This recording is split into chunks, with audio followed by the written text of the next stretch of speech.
down the door, drag her out with the dog. Judge Judy. You are about to enter the courtroom of Judge Judith Scheindlin. This is Judge Judy. Kathy Weaver is suing her ex-roommate, Edmund Scallion, for a false arrest, a false restraining order, and an eviction. Order. All rise. This is case number 1 on the calendar in the matter of Weaver versus Scallion. Thank you. You're welcome, Judge. Parties have been sworn in. You may be seated. Ma'am, have a seat, please. Miss Weaver, it is my understanding that at some point your husband unfortunately had a stroke. And I don't know whether he's in a facility. I assume that he's in a facility because you were looking to downsize. You had to get into something smaller, and you rented a room from the defendant. The defendant had a 4-bedroom house. You saw a room advertised on Craigslist. You moved into the room on what date? March 2nd of 2017. So that's almost a year ago. And how long did you stay? Approximately 19 days. Then my first question to you is, your lawsuit alleges a couple of things. First, that he owes you for actual and punitive damages. Correct. Okay. So I'd like you to tell me what took you a year to get here. Well, I just filed, actually, and got my husband out of the nursing home. We've got a place. I got settled in, and I went ahead and saw the restrictions, and I filed before a year was over with. And he had moved, and I had moved too. So is what you're saying that you were busy? Right. So all of this other stuff you put on the back burner, put on hold. Okay. So you're living at home with your husband now? I am. Thank you, Your Honor. All right. Good. So let's first deal with 19 days and false arrest. Right. You made it in March of last year. You moved out 19 days later. You moved out when the police removed you from the premises. No. Well, yes and no. No. You moved out because the police removed you from the premises. There was an altercation in the house. The police were called, and ultimately, the police removed you from the premises and arrested you. Right. Right. Okay. Now, that was on what date? March 21st, 2017. So I want you to tell me what happened on March 21. On March 21, I woke up about 8 o'clock, and Ed and his wife were out in the kitchen. I asked him, it was about the 3rd time I had asked him, if he told me... When you moved in, I read, when you moved in, according to you, he looked at an album of yours, a Pink Floyd album. He said, can I borrow it? He borrowed it. Then, according to you, you wanted it back, and he said, I sold it, you gave it to me. So right now, you're in a room, you've got a lot of stress, your husband's in a facility, and you want your Pink Floyd album back, and you've asked for it 3 times. And it's 8 o'clock in the morning. You know, I'm creating a picture for myself. You went into the kitchen, 8 o'clock in the morning, and said, where's my Pink Floyd album? And? And he said, you're not getting it back, you stupid. I sold it at a garage sale. Okay, good. So things must have been a little tense even before that. I didn't really notice, but they were fighting. Just a second. You didn't notice that things were tense before that. Miss Weaver, I'm asking you these questions for a reason. I want you to understand the reason. If Mr. Scallion... Yes, ma'am. Mr. Scallion advertises on Craigslist for a room. That's because he and his wife, who were living in this house, need extra money. That's the only reason people rent out a room in their house to a stranger. Fair statement? We also enjoy having nice people in our house. We have other roommates. Yeah, I want to tell you. I want to tell you something. That is the most bizarre, ridiculous answer I ever heard. It's not. It's the truth. To me, it's a bizarre, ridiculous answer because for him, and you play with them for a couple of hours, and you let them go home to their parents. At a certain age, you have a wife that you love, who it's hard enough to live with. No, not at all. Well, she's a peach. No, she's a peach. You want to know something? You're not helping yourself. Really? Yeah. You're really not helping yourself because it's hard for anybody to live with anybody all the time. I want you to look at your wife's face. You're saying no. She's saying yes. I'm just saying in her case, I'm sorry, I was just saying in her case, we have a roommate that's been with us for 40 years. I have to tell you, you're saying yes, and he's saying no. Most normal people, when they have a house, if they rent a room to someone in the house, it's to have extra money. They may enjoy having nice people around them. I'm just telling you, you may be an extraordinary person, somebody who, you know, is maybe a very, very wonderful, open person who likes to have a lot of people around him, but most people, in the comfort of their home, if they're having a bad day, they only want to deal with one person. That person evidently loves them, so they'll tolerate the bad day. They don't want to have to deal with strangers who aren't going to tolerate the bad day. So, Mr. Scallion, if you tell me you're one of the rarities, I say, okay, I don't deal in rarities here, I deal in common sense. I'm getting back to Miss Sweet. You're looking for your Pink Floyd album while your husband is recovering from a stroke. Do you understand? Yes, ma'am. Now, Mr. Scallion, in my scenario, rents rooms in his house because he likes the extra money. May like other people around him, but he also likes the extra money because he doesn't rent the rooms for free. He doesn't say, come to my house, I want you to be around me. He charges you rent. In your Correct. case, it was $550 a month? No, ma'am, it was $950. $950 a month. He likes friends who have money. So he rents the room for $950 a month. Does that include food? No, ma'am. Okay. So to be his friend, it costs you $950 a month. What?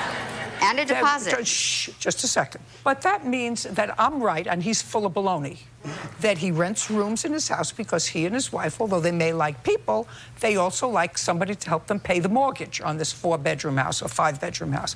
So now he has one roommate for 4 years that I'm sure pays rent, doesn't live there gratis, and you. So now that's $2,000 a month. What I'm telling you, Miss Weaver, is nobody that I know who's sane who would put an ad in Craigslist would want to do something to purposely a roommate. Yeah. Like, say, what you say he said to you, nobody would say what you claim he said to you in the morning when he was having breakfast at 8 o'clock with his wife when you said, could I have my album back?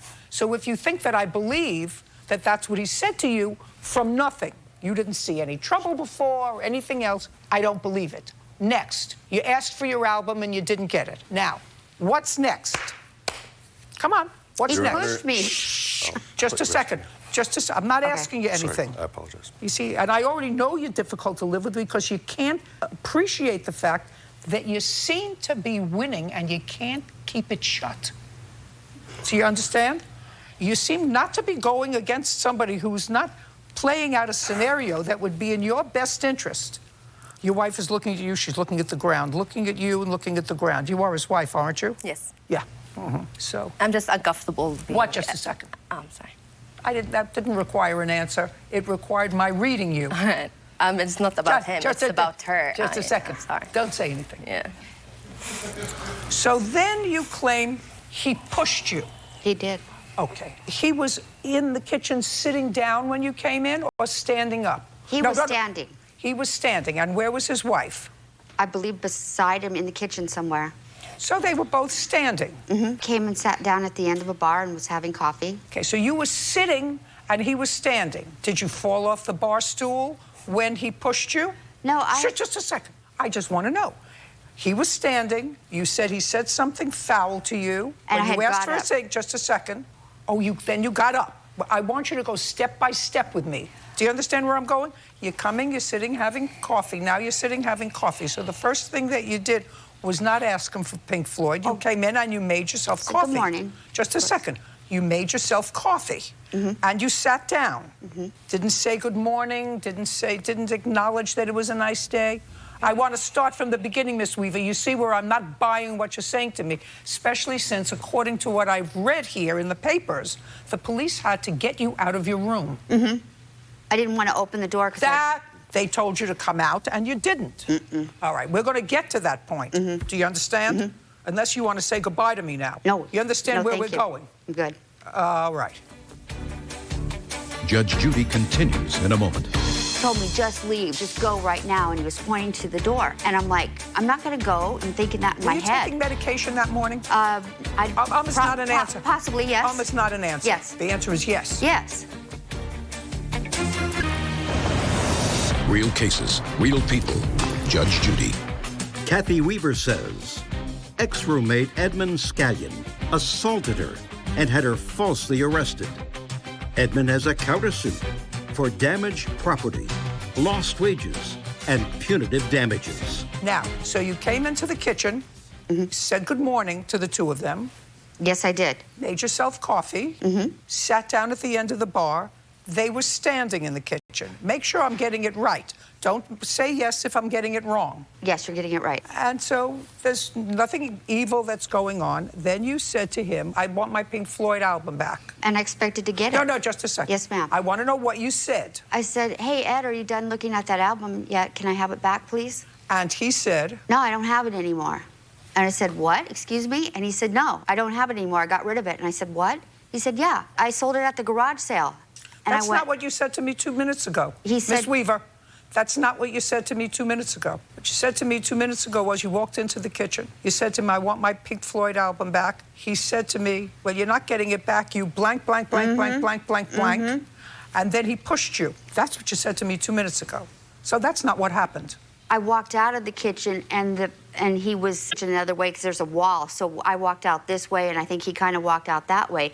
And he was standing in between where my bedroom is in the hallway because I was going to go to my bedroom. And I said, hey, man, you better get my album back. Can we go to the person and find out, you know, can I get it back, or can you at least pay me for what'd you sell it for? And he wouldn't tell me anything. He told me, just leave, just go right now. And he was pointing to the door. And I'm like, I'm not going to go. You know, I'm thinking that in my head. Were you taking medication that morning? Almost not an answer. Possibly, yes. Almost not an answer. Yes. The answer is yes. Yes. Yes. Yes, I take my medication every morning. Okay. So then he pushed you. I want you to tell me how he pushed you. He pushed my chin, and then I went like flying back into the wall. He was standing there. And then what did you do? I said, oh, wow, that's it. I'm going to go call the police. And I couldn't find my phone. And then who called the police? He did. He did. All right, so let me understand this. He pushed you, and then he went and called the police. Yes, he did. Okay, now you're in your room. You go into your room. The police come. You know the police are there. I know the police are there. They come there. They're sirens. You know that they're at the house. Right. They come to your door. They tell you to come out. Right. And what do you say? I said, first, I just want you to know that I wanted to call you guys. He pushed me, so I wanted to make sure that you guys have the story straight. And then they said... Yeah, come in. Just a second. Open the door. And then you said... I did open the door. Not maybe. How long did it take you? Under 30 seconds, because I got up from the bed and I was telling him, are you sure do you understand what I'm saying? He pushed me. I'm the victim here. He pushed me. I just want you guys to know that. I want to see a police report. Okay. I had no charges in it. Just a second. Okay.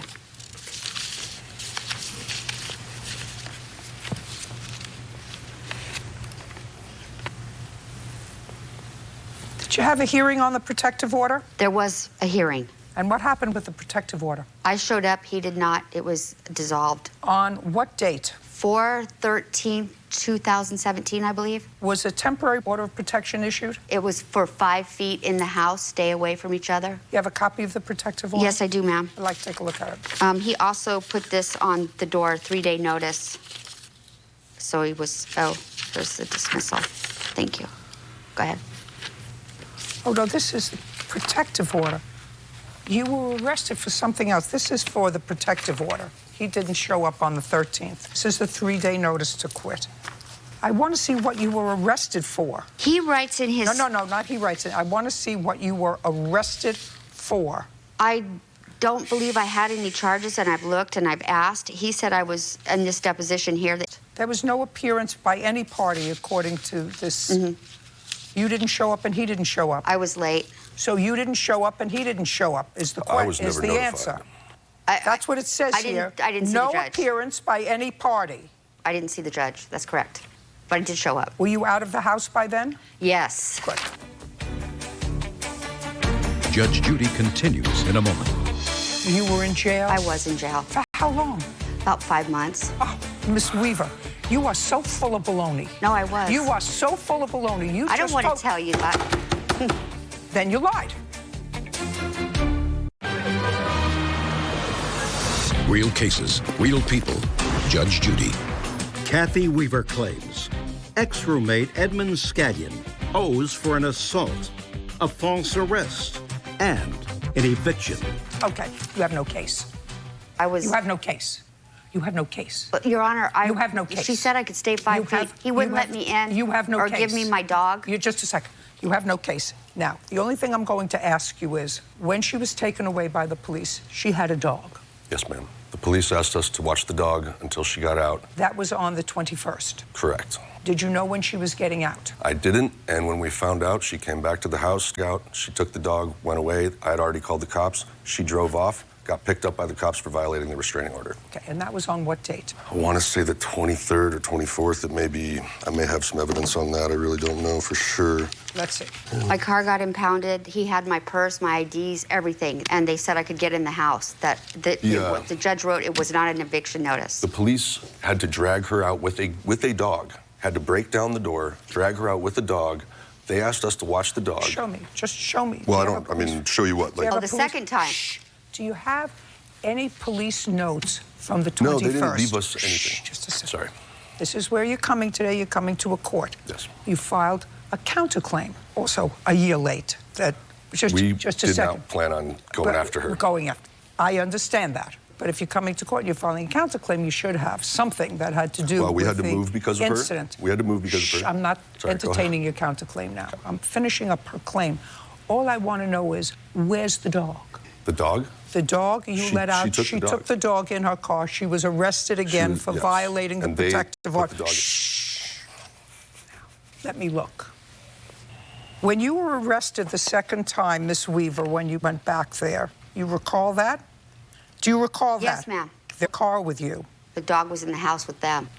So was my purse and everything I owned. If your purse and everything you own were in the house with them and you never got, you would have been here a year ago. I went to jail. Just a second. Yeah. You would have been here a year ago. I went to jail for missing a court date. Listen to me. You were in jail? I was in jail. For how long? About 5 months. Oh, Miss Weaver, you are so full of baloney. No, I was. You are so full of baloney. I don't want to tell you that. Then you lied. Well, I asked you what took you so long to get here. For a year, you said to me I had to take my husband out of the facility, and I had to find a place, and I had to do this, and I had to do that. Nowhere did you tell me that you were in jail for 5 months. Judge Judy continues in a moment. Closed captioning sponsored by... Now you want to tell me what you were in jail for 5 months for? I missed a court date, 2 of them, and so most everything was dissolved. You missed a court date for what? Trespassing. Trespassing where? In Claremont. An ex-roommate. Shh. Sorry. Not. I apologize, Your Honor. Trespassing not at the defendant's house. No. At somebody else's property. This was before him. A residence? No, it was an empty house. First reaction, which was to just be grateful that one of the people that you invited to be friends with for $950 a month Sure. didn't turn out too well. No, it did and not. just say, goodbye, glad it was only 19 days, I'm happy, goodbye. I'm going to let you rest on that first reaction. I'm dismissing your claim. You have no cause of action. I'm dismissing your counterclaim because it's nonsense. Goodbye, we're done. Parties are excused and they step out. Judge Judy continues in a moment. And on the next Judge Judy, We lost our place over this incident with this complete drug addict. I think they were using drugs. They were up till like 3, 4 in the morning, and I wasn't a part of it. When our landlord found out about 10 cop cars twice coming to our house, kicking down doors, they said, well, we can't rent to you anymore. He basically legally kicked me out, kept my dog. Not a word that she said was true. Like, legitimately, not a word. I told the police, I think they have a gun, and I fear for my life. She told me she had a gun and she was going to shoot myself, my wife, my daughter, and our roommate, Megan. No, I don't have a gun, and I've never had a gun. But we have a very calm house, very calm family, my wife, my daughter, and I, and our 2 roommates that lived with us for 4 and 3 years. I don't know why he sold my album. I don't know, and that's what started all of this. Was really stupid. Laborer cashed the check, It was a relatively small job. It should have been in and out. but his labor was lacking. Did you ever go back to work? No, ma'am, I did not. So you stole his money. He hired detectives to find you. Did he return only to create trouble? My vehicle was damaged, and his initials are carved into it multiple times. Why would I carve my initials in something? Because you're a dishonest moron. Judge Judy. you are about to enter the courtroom of Judge Judith Scheindlin. This is Judge Judy. Casey Hutchins is suing James King for the return of money he paid James to stucco his house and for vandalizing his property. Order. All rise. Yeah, it's case number 13 on the calendar, the matter of Hutchins versus King. Thank you. You're welcome. Parties have been sworn in. You may be seated. Mr. Hutchins, you hired the defendant to do a relatively small job in your house. Yes, that's correct. What was the job? It was to replace stucco surrounding the windows that I was having replaced on the front exterior of my house. You were having the windows replaced. The front of the house is all stucco? That's correct. So you needed someone to match the stucco after the windows. I have a photograph from the inside, and I also have Do you have a photograph of the outside of the house? I do in a text. Great, I'd like to see it. Okay, that's the outside around the windows. And here's the picture of from the inside.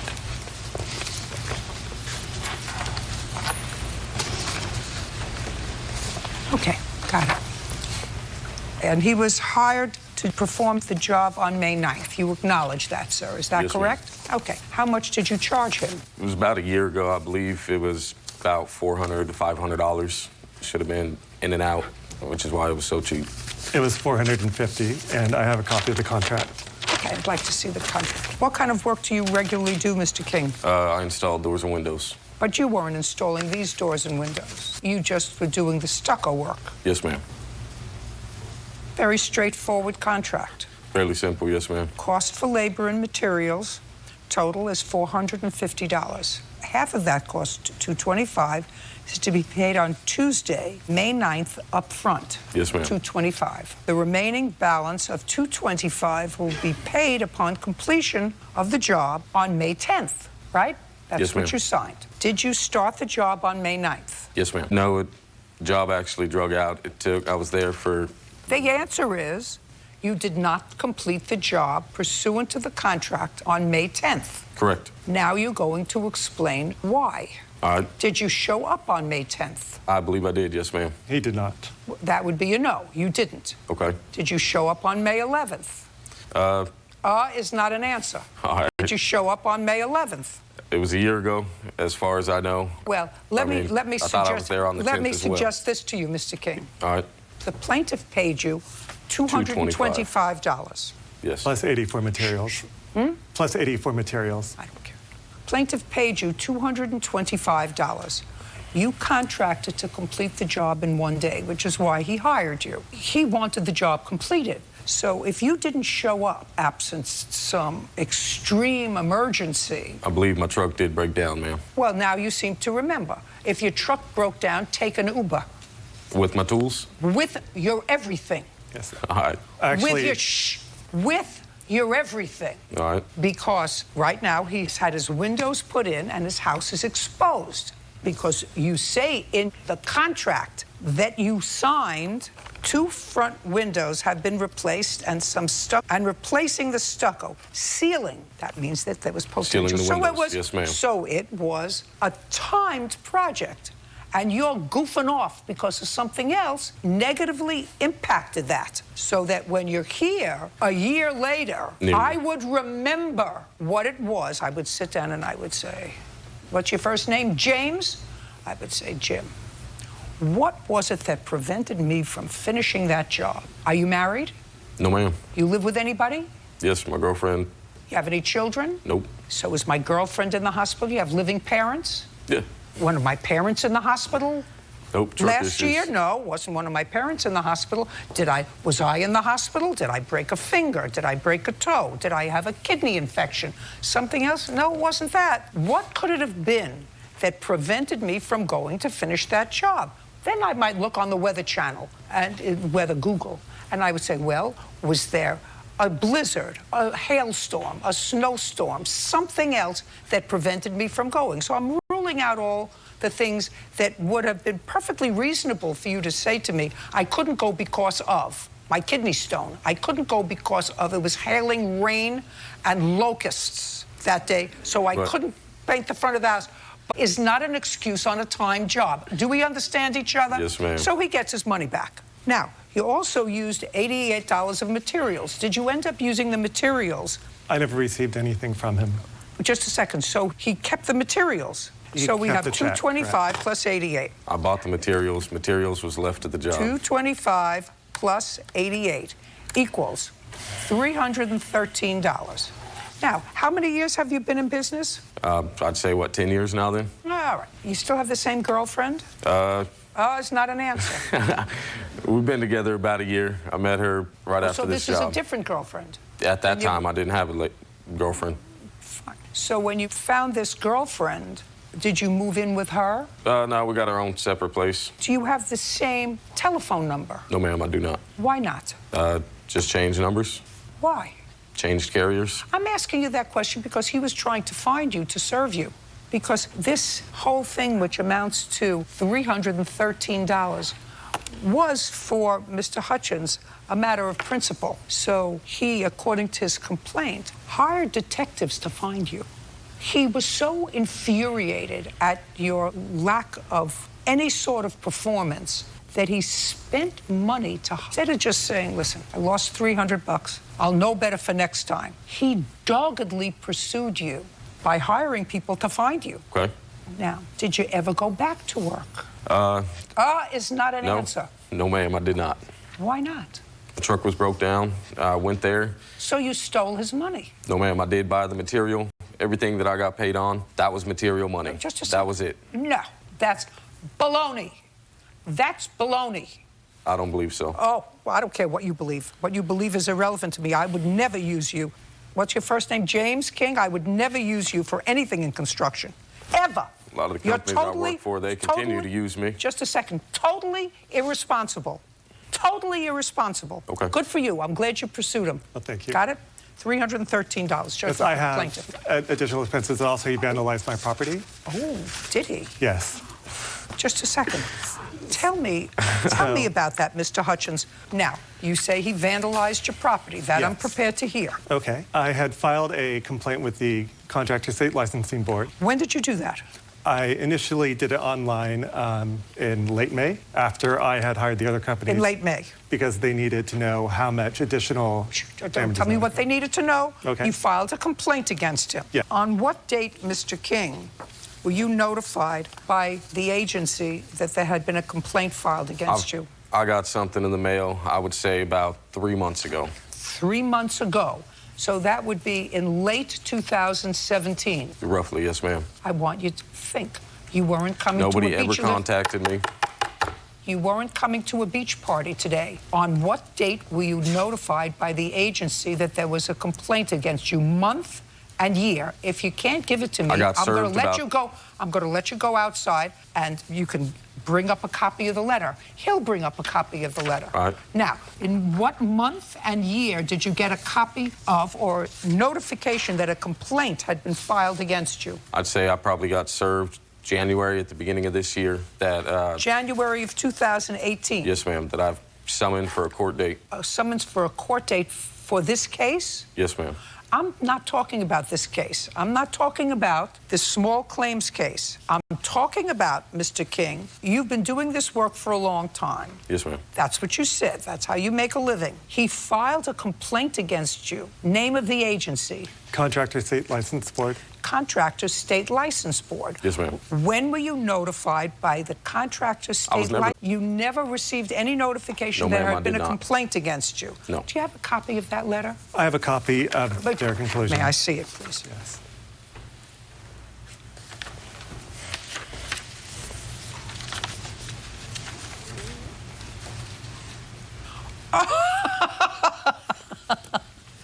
Let me read you this letter. Yes, ma'am. Dear Casey Hutchins, we wish to take this opportunity to notify you of the disposition of your complaint. After thorough investigation of your complaint, our investigation report has been forwarded to the district attorney's office with a recommendation for criminal prosecution for contracting without a license. Judge Judy continues in a moment. He's been nationally exposed and internationally exposed to probably 50 million people as a dishonest moron. Sure. Who carves his own initials in to vandalize property. I guess. And later today, You didn't say to her when you said, can I use your ID? But I was passed out drunk. Well, that's not my fault. That's not her fault. Well, If she's you my had- friend. She's supposed to care about me. I didn't think that they thought that way in Minnesota.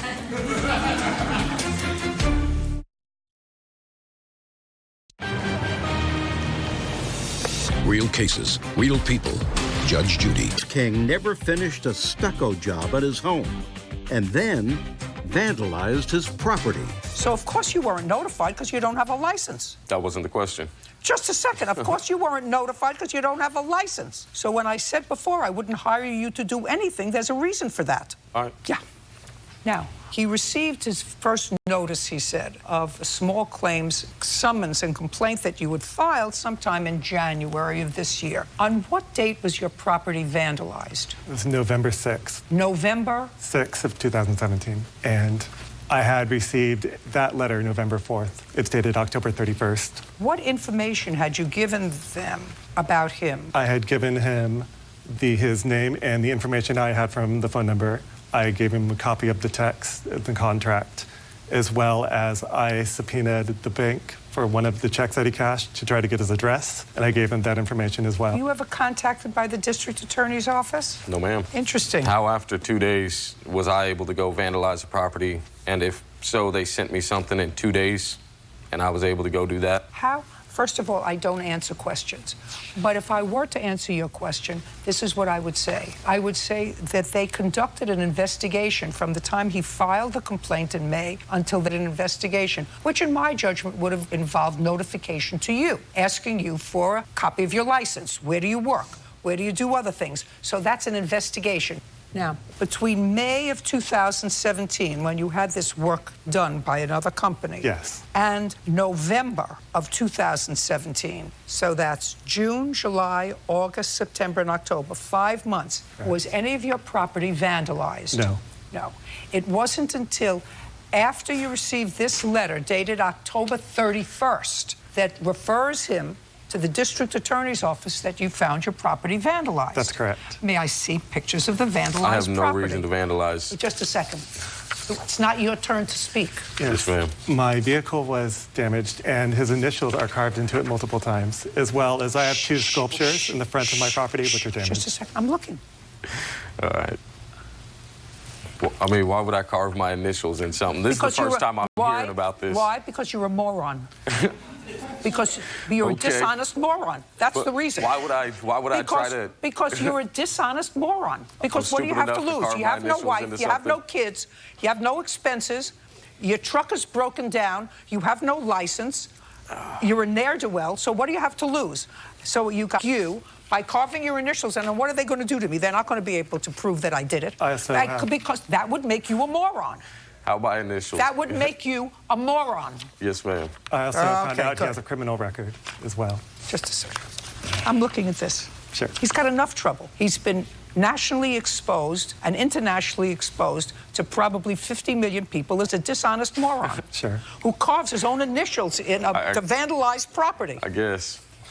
Well, if that's how you put it. All right. Do you have bills for all of this stuff? I do. What do they amount to? Can I see? Just tell me what they amount to. $1622.02. $1,622.02. Can I see those pictures? Sure. I mean, because this is the first time I'm seeing it. I'm hearing about it. No, it's the second time actually that you're seeing it. No, ma'am. Judgment for the plaintiff in the amount of $2,000. We're done. Thank you. Thank you. Why is excused? You may step out. Truck broke down. It's been exceptionally frustrating. I even offered to pick him up when his truck broke down, or so he says. I did do work there, yes, sir. It's a picture of him looking smug.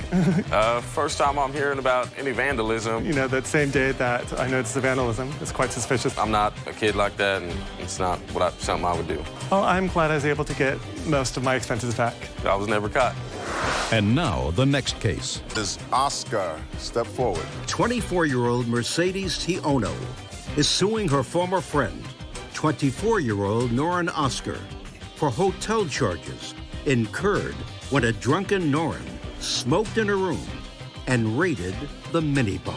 Miss Oscar, we're going to start with you because you were having a birthday party. Yes. And you have a boyfriend? No. You didn't. But you decided to rent a hotel room to celebrate your birthday. Yes. You and friends, therefore. Yeah. How many friends?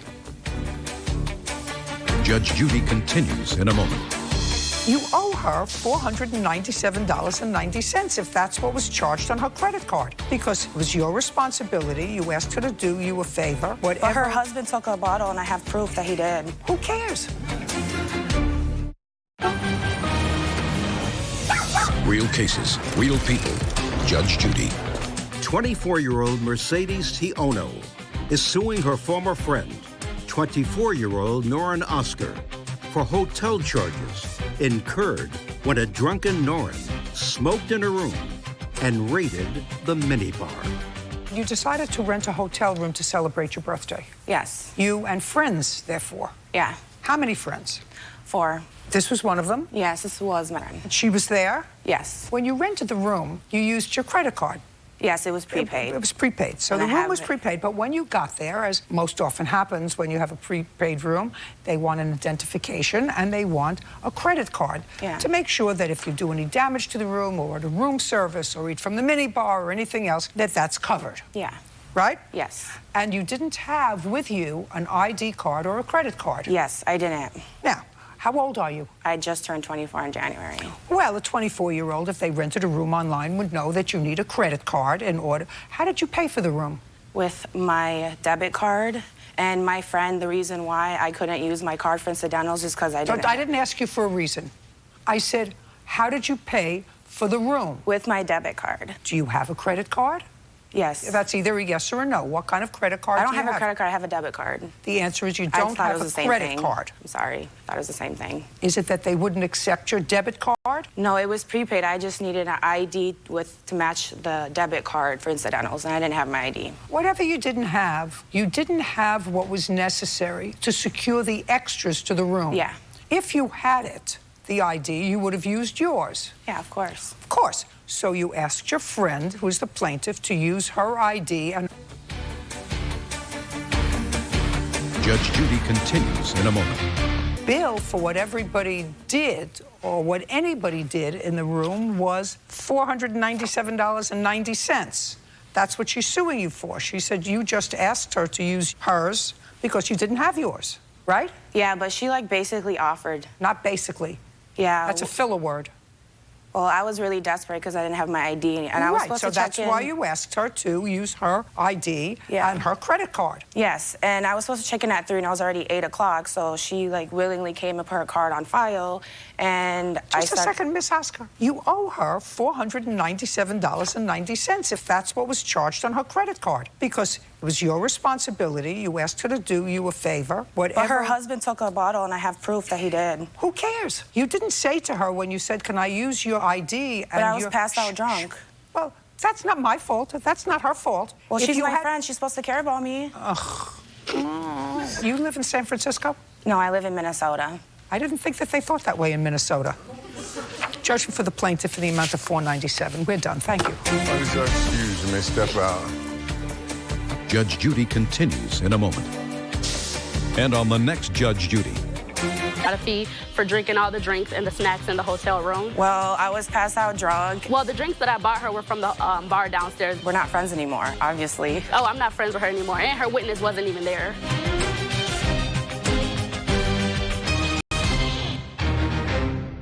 This rental house is built into the side of a mountain. This vacationing daredevil had a hoot. He went over the roof of your house on a snowmobile.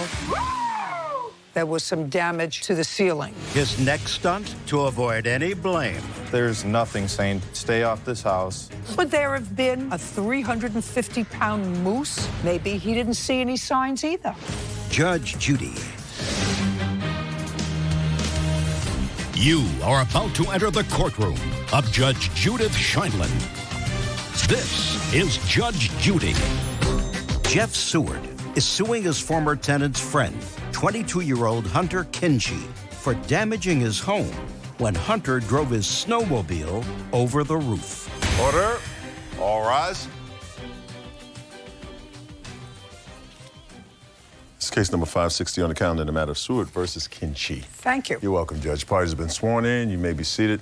Ma'am, have a seat. Mr. Seward, you have a vacation home, and the vacation... That's correct. And you rented that vacation home to the defendant and probably some friends. That is correct. How many friends went? There was 4, I believe. I wasn't the renter. I was just a part of it. Who rented the house? The name of the person? My buddy Johnny. Now, this rental house that you have is built into the side of a mountain. It's built inside of a hill. It's an earth home. Do you have a photo of it? I do. I'd like to see it. Because it is your claim, Mr. Seward, that the defendant went snowmobiling down the hill and used your house as sort of a mogul. That's correct. So he went over the roof of your house on a snowmobile. As a result of that, there was some damage to the ceiling of the house. Mr. Kinchy, if I understand, your defense is that while you acknowledge that you did, in fact, use the roof of the house as a mogul and went over the roof of the house, that it could have been anything that caused the damage. Correct. It could have been an animal. It could have been something else. Okay. Now, was the hill covered in snow when you used the roof as a mogul? Yes, Your Honor. Okay. I'm going to show you this photograph, and I would like you to take a pen that Officer Byrd is going to give you and show me where you went over the roof with your snowmobile.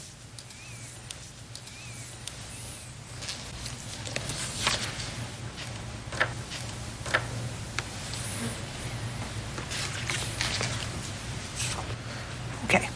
And this was on February of this year? Yes. What time? It was nighttime, probably around 5, 6 o'clock. And where is the house located? Up in Michigan, up by Saginaw Bay, right outside of Linwood. And had you skied or fished that day? What were you doing up in the house? We rented the house to go up there and ice fish Saginaw Bay. Okay. And we got done fishing. Okay, came so back. you were ice fishing. Four guys. Our group had 4 guys. We had more buddies up there. They stayed in a hotel around us. Okay. There were So 6 to 8 allegedly there were only 4 of you staying in the house. Correct. How old are you? 22. And when you were ice fishing on that day, what time did you start to drink? Listen to me. I have 5 children. They're all grown up now. So when I ask you the question, I don't expect... what time on February 2nd or 3rd, when you were ice fishing, did you start to drink? Around 3 o'clock in the afternoon. 3 p.m. So by the time 5 to 6 o'clock came around, you were feeling happy. Now, prior to that time, had anybody else as a mogul with a No, Your Honor. snowmobile? Nope. The answer is no. Nobody was dumb enough or drunk enough. And you had been there how many days? That was the second day, Your Honor. 2 days. So in 2 days, nobody had used the roof of his house as a mogul. That was the first day Now, it snowed. just a second. How many days did you stay there all together? I believe 3. And you were all together, the 4 of you, or your other buddies who you saw intermittently because they were staying in a hotel. You saw them all because you were fishing together. That's what you went up there for, a buddy weekend. Correct, Your Honor. How many other people in the group used the plaintiff's house as a mogul? 1 other. Name. Trade. And when did he use the roof of the house as a mogul? Right before I did. So you and 1 other person, I just want to make sure so that in the event I rule in his favor, you know who to sue for half the damage. Do you understand? Correct. Great. Only the 2 of you used the roof of his house as a mogul during your 3-day fishing stay. Great. So you see, simplified. Now, I see the picture of the nice house inside. Now I'd like to see a picture of the house after they left. Got some pictures of the ceiling that have show the cracks after the snowmobile drove up and down. Your Honor, I have an inspection report also that has pictures in it. You have an inspection report? Right. I had to hire an inspector to come out and inspect the property. I'd like to see the report, please.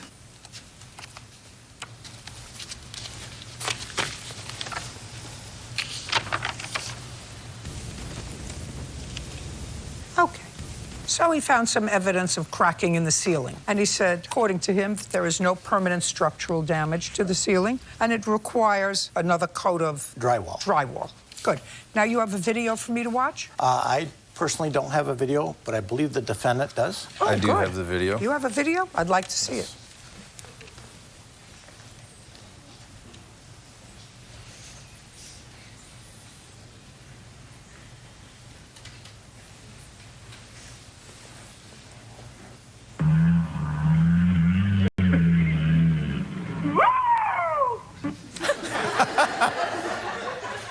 Why did you bring that? To show you that I did do it, but to also show you how the house is structured and how the house is built knowing that it's not just a normal house. This house is built into a hill that looks just like a normal yard. Plus, there's also no gates, no fence. Stay off the roof, you mean? Stay off the roof. There's no sign that says stay off the roof. There's no sign. He did not tell us to stay off the roof. We signed a contract. It was not in the contract to do not be on the roof. Also to show that my snowmobile weighs no more than 350 pounds, and that roof has 2 foot of dirt on top of it, which weighs thousands and thousands of pounds. So I don't see how it's right with me and my snowmobile, a couple extra 100 pounds over a roof that already has thousands and thousands of pounds, cause structural damage or cracks in the drywall. I don't see how it's possible. Plus, the cracks, to me, look old. So I don't know how he can pinpoint it to me, and because of me driving in that snowmobile over top of the house roof, that the cracks were caused by me. Okay. Prior to renting to the defendant's friend, had you inspected the house? The house? That's either a yes or a no. The house was not inspected. When did you purchase the house? I purchased the house December 2017. Was the defendant party the first renter that They were the second group that rented the house. When was the first group? It was a week before. Between the first and the second group, did you inspect the house? Yes, and... The answer is yes. You went in and visually inspected it? Yes. And did you examine? After the first renters. And when did you examine the house after the defendant's group left? Between the time that the defendant was at our house and we had to prepare the house for the next group coming in the next Wednesday, me and my wife went out and we cleaned the house. It got it ready for the next group. And during that time also, my wife did some painting in the house, and she painted part of the ceiling. And when she painted it, there was no cracks. She painted it before they showed up. Is that true? Yes. So that was an inspection of it? Yes. Okay. And there was an inspection of it after they left? Correct. Before the next people were coming in, and that's when you noticed the cracks. Because this report is dated the 7th of February. Right. Which is shortly after they left, but shortly before the next people would be coming in. Okay, now I need to see a bill for what it will cost to put up new drywall. Okay. Here's an estimate. You see, Mr. Kinchy, let me tell you what this is. This represents as a life's lesson. If you're going to act like a moron when you're drunk, I was not either drunk. don't drink, which is not going to happen with a 22-year-old, or exercise better judgment. There doesn't have to be a sign, do not walk on the roof. If I go to a building and I see somebody who's playing Spider-Man and is a rock climber and is climbing up the side of the building, and he's arrested for trespass, and his response to the police is, there's no sign here that says I'm not supposed to climb up the outer wall of the building. Would that sound like an idiot to you? Of course. Things that are made to comport with a specific purpose. A roof's purpose is to protect the interior of the house. It's not used to drive a car over, even though the roof has no sign that says do not drive a car over this roof. Now, if you don't want to get caught with your pickle in a jar, don't put your pickle in the jar. What you did was do something stupid. Now, do I know for certain that you caused the damage to the kitchen under the roof? The answer is no. I don't have to know for certain. I have to be comfortable in this proceeding that there's more evidence than not that before you moved in with your friends, there was no damage to the ceiling, and after you moved out, there was, because that's what he says. And I believe her, because she, when she was painting the ceiling, wasn't drunk. So I believe her that when she painted the ceiling, there was no crack, that he had the place inspected 3 days after you moved out. Now, could there have been a 350-pound moose that decided to go trotting across the roof? Maybe he didn't see any signs either. So that's possible, sir.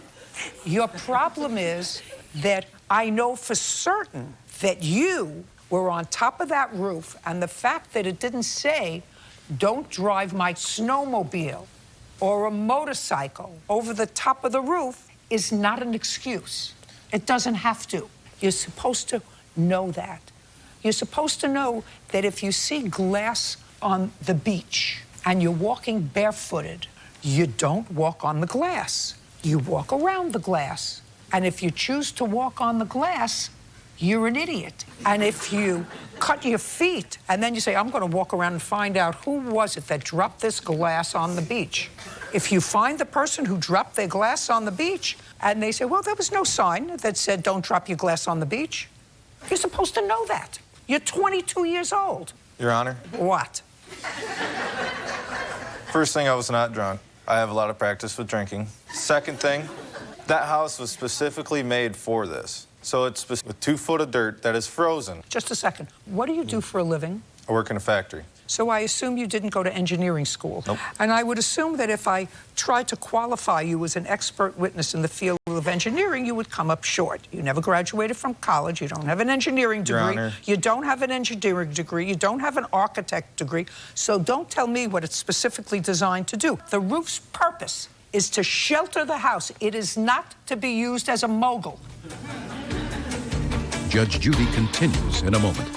And later today, Mr. Campos, it's not an audition, sir. I'm not I don't think you're auditioning. cute. I'm just responding to what you say. I don't think you're cute. I'm not trying to be cute. Great. You're Good. trying to be cute. Good. You are cute.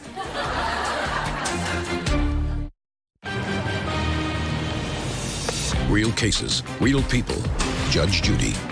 Jeff Seward says his former tenant's friend, Hunter Kinchy, damaged his roof when he drove his snowmobile over it. Now, you went there ice fishing. That's why you went there. And this was just another attractive nuisance for you. It was an attractive nuisance because you could go zoo.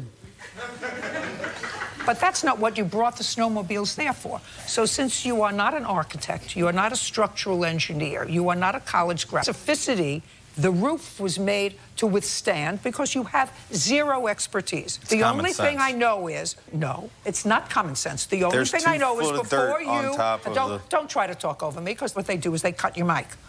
What I'm telling you is, the only thing I know from these people is before you and your friends got there, there were no cracks in the ceiling. And after you and your friends left, there were. Now, without the video that you brought to me, I wouldn't have known for certain that you were on the snowmobile. You told me that you were on the snowmobile. So that's the only possible causation. More evidence than not. That's the quantum of proof here. Not beyond a reasonable doubt, not clear and convincing evidence, just a little bit more evidence. Yep. Judgment for the plaintiff in the amount of $2,508.50. So I would suggest, sir, that if you think Trey might be responsible, you sue him for half. We're done here. Thank you very much. Goodbye. Parties are excused. You may step out. At this point in time, when there's 2 foot of dirt over top of the house, Well, we saw it on Facebook, and that was when I decided to go back out to the property. which is thousands and thousands of pounds, I don't believe an extra 350 pounds would really do damage to the house. And inspect for the damages, and that's when we found the damages. No. I am going to put signs up, keep off the roof. And now, the next case. All parties in the matter of Campos versus Marie. Step forward. Carlos Campos is suing hairstylist Ariel Marie for cutting his hair too short. Mr. Campos, what do you do for a living? I'm a lawyer. Where? San Antonio, Texas. Hope you don't use that against me. No, I'm going to hold your lawsuit against you because it's stupid. Well, to me, it's personal, and if you got a bad haircut, I'm sure you would be happy. It's stupid. Your lawsuit's stupid. And I actually am surprised. I didn't know what you did for a living, so I'm actually surprised that you acknowledge that you were a lawyer. I would have thought that a lawyer had more respect for courts than to bring this kind of lawsuit, which I'm going to outline very briefly. Judge Judy continues in a moment. How much did you pay for the hair? $10. And when you paid the $10, she had already cut your hair. Yes, she'd shaved my head. Just a second. Is this the usual length of your hair? Yes, it is. Now you're going to show me a picture of what your head looked like after the defendant cut your hair. Real cases, real people. Judge Judy. Carlos Campos is suing hairstylist Too Short.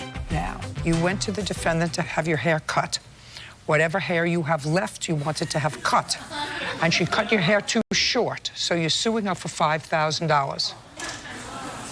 Now, that's a ridiculous lawsuit. It's a ridiculous waste of judicial time. Only thing is, this is a television courtroom, so we actually have fun doing sometimes ridiculous cases, which I'm sure is the reason you came here. Well, no, in America, we entitled to different opinions. Listen to me. Mr. Campos, this is not an audition, and I've already got the job. Got it?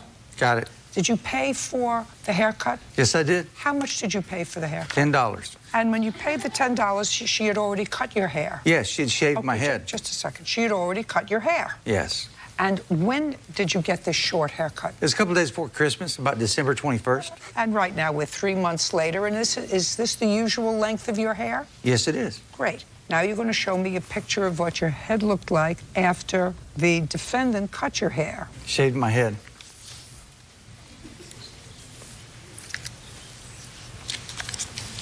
Okay.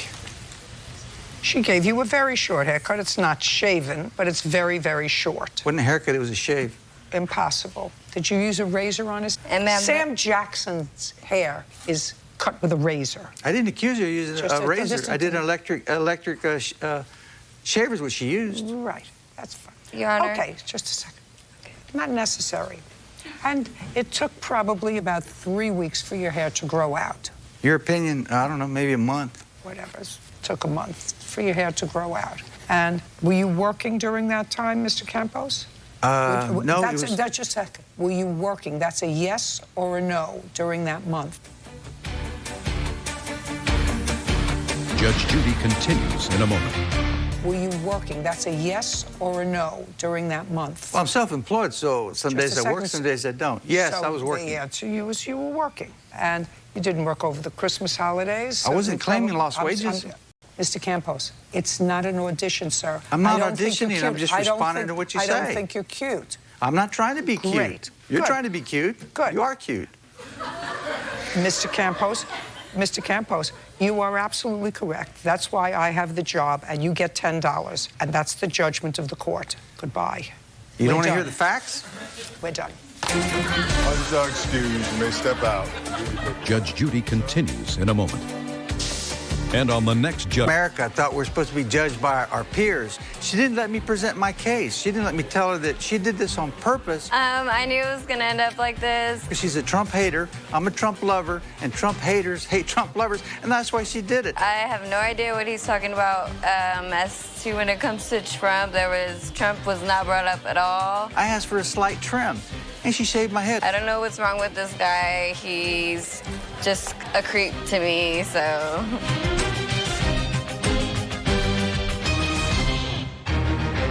Their landlord was sending them signals. He would shut her power off. He started going ka-ching with the lights. That was a gentle reminder that you hadn't paid your rent. Ta-dong.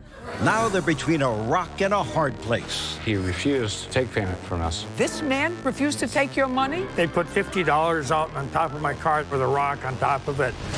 And I got mad, and I told them, come get their money, I don't want it. Judge Judy.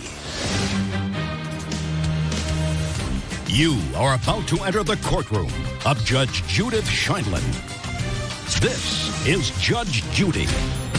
Justin Everett and his girlfriend, Melissa Mahoney, are suing their former landlord, Jeffrey Sunsthagen, for stolen belongings, hotel bills, and... This is case number 14 on the calendar in the matter of Maloney Everett versus Sunsthagen. Thank you. You're welcome, Judge. Parties have been sworn in. You may be seated. Your last name is? Everett. And are you related to each other? Oh, ma'am. Your boyfriend, girlfriend? You live together. How long have you lived together? About 2 years. The two of you rented, is it a room or a house? It's part of his house. Yep. It's like an upper studio loft of his home. And you rented it from him when? The end of January. It was actually January 20th of 2018. Where did you find the ad for the house? It was on Craigslist. Where had you lived before? Detroit Lakes, Minnesota. How long did you live there? Like 17 months. Why did you move from there?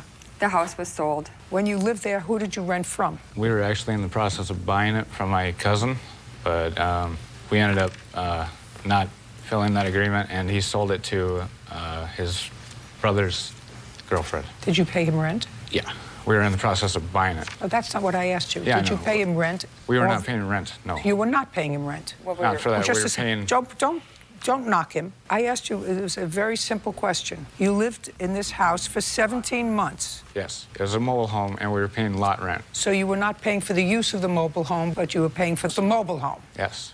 Where'd you live before that? At my family's home in Vegas. Not together? No. So the first place that you lived together was at a place that was a mobile home that was owned by a relative of yours, and you did not pay that relative rent, but you paid the lot rent. Yes, ma'am. Which was how much? $200 a month. And when you rented this room from the defendant, how much was the rent starting January 20th? It was supposed to be $500 a month. What do you mean it was supposed to be $500 a month? How much was the rent?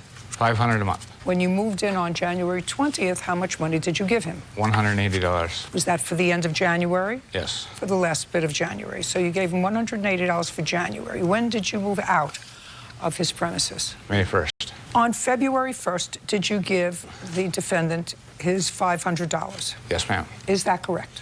Yeah, I'd go along with that, yeah. On March 1st, did you give the defendant his rent? No, ma'am. On April 1st, did you give the defendant his rent? No, ma'am. And on May 1st, you moved out? Yes, ma'am. So in total, you were there for part of January, February, March, and April, and you paid him a total of $680. Yes, ma'am. Just a second. Mr. Sonshagen, did they give you $180 a month for the month of January? No, but they gave me a deal. They gave me $500 at that time or just after that for the month of February. Did they give you any money for January? No, I was supposed to get $100 and never did, but... So when they moved in January 20th, they gave you $500? 20th or 25th, yeah, before they moved in, before the 1st of February, they gave me $500. Before the 1st of February, they gave you $500. Yeah. And that's all the money that you got from them. So they lived January free. Though January they weren't there 20th, in January. Not at all? We made a deal on the 20th, and they were still back between the places. So they kind of like 25th or 28th, they started... Okay, but they were there for part of January. They didn't pay you. They made a deal, but they weren't there. Okay, so they paid you for February. Right. But not for March. Right. And not for April. Right. And they moved out in May. Yeah. Did you evict them in May? Were you evicted? No. You left? Yeah. Tell me why. Well, Well, why don't you tell me why first that you didn't pay rent in March? Well, see, he would shut our power off. It's like in Minnesota where we're from. Just a second. On what date, Mr. Everett, did the defendant, listening ears, on what date did Mr. Sothinger, Mr. S, on what day did Mr. S, on what day did he start shutting off your power? Could I say? Yes. It was actually like around March 5th is when the problem started. Just a second. On March, pay attention. Sorry. She's just answered my question, Mr. Everett. Miss Maloney has said on March 5th, he started to shut your power on and off. That was a gentle reminder that you hadn't paid your rent. Did you say, zap? It's past the 1st of the month. I guess I didn't pay my light bill because the lights are going off. Da-dung. Do you know what I mean? Did that alert you to the fact that you hadn't paid March's rent? Yes, it did. Okay. And So then did you, on just a March second, 8th, did you pay March's rent then? On March 8th, we gave him partial payment. Just a second. So on March 8th, I'm just finding out who I'm dealing with here. Yeah. So on March 3rd or 4th or 5th, he started going ka-ching with the lights. March 8th, your rent is now a week of $500, is a week overdue. How much did you give him? $250. And Why? Why? Because that's all I could afford at the time. Then don't live in his house. Okay. Then don't live in his house. And after that, on March 13th, he refused. Man, Mr. S refused to take your money? And we have voicemail. We have voicemails proving that. Oh. Would you like to hear it? Just a second. On what date did you offer him money, the rest of March's rent, and did he say to you, I don't want your rent? Put your hand down. I'm going to get... Mr. S, I'm going to let you speak. I promise you. March 13th. Okay. So March 13th, what date did you say you gave him $250? March 8th. Did they give you $250 on March 8th? I'll go along with that they did, but I don't know the date. Yeah, we did, but they showed me that $100 for January, so I didn't even think about that. So Just a second. They're right. Just say They gave you $250 on March 8th. Did they try to give you more money on March 13th? They put $50 out on top of my car. They left a text message on my telephone and said there's money on the car. They put a $50 out in my car out there with a rock on top of it. And I got mad and I just said no. And I told them, come get their money. I don't want it. That's what I said. I didn't want their $50. Just a second. Is he telling me accurately that you put $50 under a rock on his car and He would not answer his door. He was inside of his home. He could see us, and he just not dribs and drabs, not 250, not 50. He's not related to you. Maybe your cousin was related to you that you didn't pay rent to for the 17 months that you lived on his property. But this man isn't related to you. You had a deal. Your deal was you would move into his premises and you would pay him $500 a month on the first of the month. You didn't. Now, so if I may, just a second. You have a whole bunch of papers there. So now he may be a little off the wall. Money owed for items taken without permission. Okay. Then you want your hotel bills paid because you had to go to a hotel. On what date did you go to a hotel? On March 13th. So you stayed at a hotel on March 13th. Until when? We actually stayed on and off through the month of March and also through the month of April because he would take the only heat source out of our home. He turned out the water off, the lights off. Did you pay him? He wouldn't take our money. He wouldn't. Listen. Yeah, voicemail. I mean, I don't want to listen to it. He just told me. He told you, take your money. I don't want it. I'm not taking $50 here and $20 there so that you can stay there. You're two squatters living on his property. No, it's listen, not. Let's get to what you claim he took of yours without your permission. Well, he went into our home. Just what did he take of yours without permission? There was an air conditioning unit in our place that was taken without our permission. Just a second. All I want to know is what items of yours do you allege that he took without permission? It's the fact that he came into our place. I don't care. Next. I don't care. Next. Money owed for items taken without permission. So he didn't take any of your items. You can't come into a person's place without permission. Perfect. Judge Judy continues in a moment. You said you moved out, and you're at your parents' house now, right? That's what you say. You say you're at your family's house now. Is that what you said? Throw all their stuff out. Get rid of all their stuff so that you can re-rent the room. Do you understand? Yeah. Throw it out. And later today... Just tell us what kind of meat this was. It was summer sausage and beef sticks. Beef sticks? It's like a Slim Jim. What is a Slim Jim? A beef stick that you buy in convenience stores. Too much information that I'm never going to use again.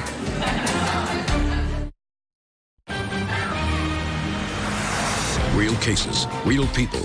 Judge Judy. Justin Everett and his girlfriend, Melissa Mahoney, claim former landlord Jeffrey Sunsthagen owes for stolen belongings, hotel bills, and harassment. Jeffrey is countersuing for rent, harassment, and a false restraining order. Okay, now let's get to your counterclaim. At my family's house. Okay. Yeah. I have to explain my sense so that you know where I'm coming from. Somebody rents a room in their house or part of their property. They do so because they need the extra income. If the people that they rent to are normal and are acting like responsible tenants, they're happy. They get their money, everything is fine. Because you really have to be, you're not psychotic, are you? You may like to have, you know, a beer once in a while, but you're not psychotic, are you? No. No. No. So he wouldn't put his, he got nuts because you weren't paying your rent. We tried to pay the rent. Yeah, you gave He would not accept our payment. No, I'm going to ask you just one question. I'm just going to ask you just one question. He threatened us? Mr. Everett, pay attention to my mouth. One question. Did you, on the 1st of March, give Mr. S. $500 for rent? The first No. On the 2nd of March, did you give him $500 for rent? The answer is no. The 3rd, 4th, 5th, 6th, 7th. Did you give him $500 a month in rent? The answer is no. A day later, you gave him half the rent. That wasn't your deal. Your deal was $500. You didn't have a deal? No then, written then you're no written deal. Back for you. You said you answered an ad on Craigslist. You sat down. What was the rent? You said to me it was $500 a month. I asked you, when did you move in? You told me January 20th. You told me that you gave him $180. He doesn't say you gave him $180. He says you gave him $500 on the 23rd, and that was to cover February. And that's you still false. owed him for January. You have proof that you gave him $180? No. Then, instead of giving him on the 9th of March $250, because I believe him when he says that you put $50 in cash under a rock on his car and said to him, there's money for you, and he said, take your money. I don't want your money. That's on your machine. I don't want to hear it.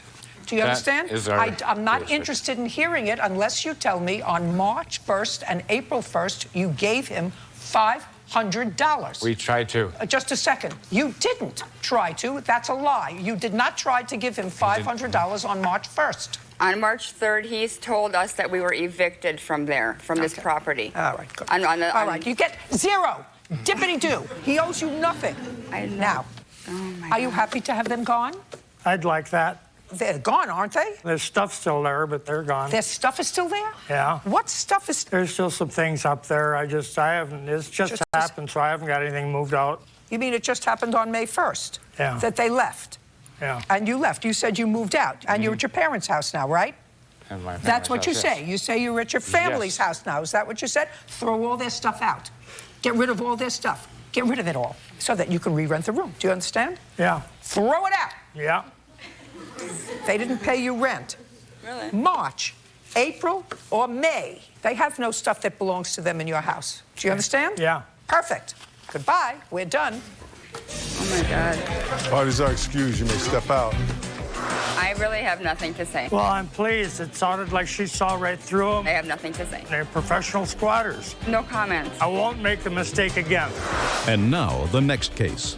All parties in the matter of Hagwood versus Emilienberg, step forward. Rocky Hagwood is suing butcher shop owner Clayton Emilienberg for stealing $700 worth of meat. Mr. Hagwood, according to what I read, you purchased from the defendant and paid for $700 worth of some sort of meat. He was in the butcher business. And you were planning on going out of business? Yes, ma'am. You had purchased some Yes, Your Honor. mystery meat from him before? Purchased.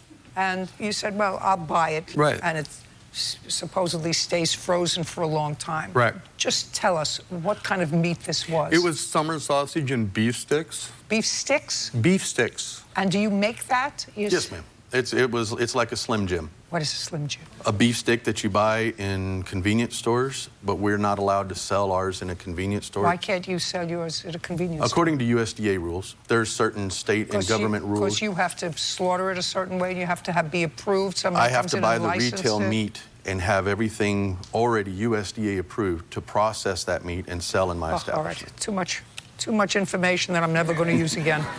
You know, I don't mind absorbing information that I'm going to use, but this is not something that I'm ever going to use again. Judge Judy continues in a moment. You paid $700 for meat. Yeah, and I want it back. Just a second. How much meat did you take? I would probably say... How much? $100 worth? $50 I would say worth? probably $100 worth, maybe. Well, how do I know?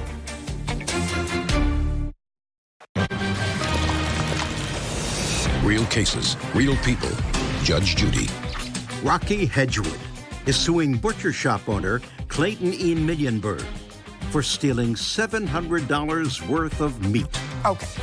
Don't tell me sometime. It was in August. And you asked him to hold the meat for you? Yes, we were really good friends, Your Honor, at one time, and... You asked him to hold the meat for you? Yes, I did. And when did you go and pick up the meat? I occasionally went in there and picked up some now and then because I didn't have any place to store it. When you say you occasionally went in there to pick up some, between August and what did you occasionally go in there to pick up some? Like in January, I went to pick some up, and he had Between changed... August and January, did you pick any up? Yes. Well, that's what I'm asking you, sir. Say between August and October, how many times did you go to pick up meat at the butcher shop? Probably about twice, 2-3 times. And it was frozen? No, I gave some of it away at Christmas time to relatives and just a second. We're dealing with October.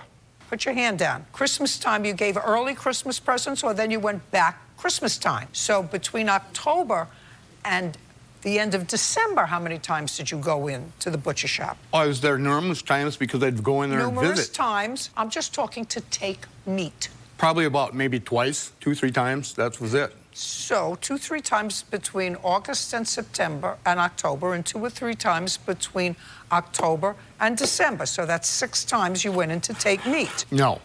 Listen, I'm not bothering with the dollars for meat. Yeah, and I You want went it in and back. just a second. And you went in how many times to pick up meat? That's what you told 3. me. You said to me I would go in, and you gave Christmas presents away to whom? To my family, and it wasn't that much, What? maybe about 2 people. How much, just a second, how much meat, beef, do you have proof that you took out? You went in 3 times. You're suing him for $700. How much meat did you take? You have one piece of paper in front of you. I would probably say, I have got some evidence here, though, that it come out. I would probably say what? How much? $100 worth? $50 I would say worth? probably $100 worth, maybe. Well, how do I know? How do I know? Judge Judy continues in a moment. How am I supposed to figure out how much you took? In any event, he had sold the butcher shop, according to you, to somebody else, who was also a good friend, who you went into. And they both agreed And they to both let me agreed. store it. Who cares? I don't care. I can't tell how much you took. In any event, he didn't own the butcher shop when it closed. Is that correct? Yes, ma'am. When did you sell the butcher shop? I did not actually get it sold to this gentleman. I had all of my lawyers pull up purchase agreements When and did you everything. leave the butcher shop? I left it in August, the beginning of August, August 1st. December, you were dealing with somebody else. Correct. You were dealing with somebody else who you say agreed to store your meat, because he wasn't there after August. Yes. Goodbye, Mr. Hedgewood. We're done. You had no agreement with him. No. Parties are excused. You may step out. Judge Judy continues in a moment. And on the next Judge Judy. You got nothing to say good, don't say nothing.